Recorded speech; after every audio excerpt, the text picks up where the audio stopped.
যে জায়েদ খানকে কিনবো, হিরো আলমকে কিনবো, ডিপ জলকে কিনবো, বিগ বসকে কিনবো, এরকম কথাবার্তা বলে। তো কোরবানির পশুটা তো একটা ইবাদতের পশু। আপনি এই পশুকে নিয়ে তামাশা করতেছেন কেন?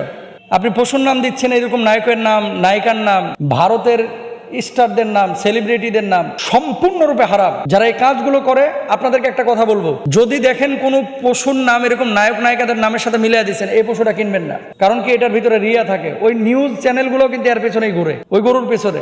22 লাখ টাকা হিরো আলমের দাম, এরকম বলে। জায়েদ খানের দাম এত টাকা। এই কথাগুলো বলে বলে চ্যানেলগুলোর বিভিন্ন কাভারেজ নেওয়ার পরে মানুষজন ওই যাওয়ার পরে এরকম একটা টেন্ডেন্সি থাকে যে জায়েদ খানকে কিনবো, হিরো আলমকে কিনবো, ডিপ জলকে কিনবো, বিগ বসকে কিনবো, এরকম কথাবার্তা বলে।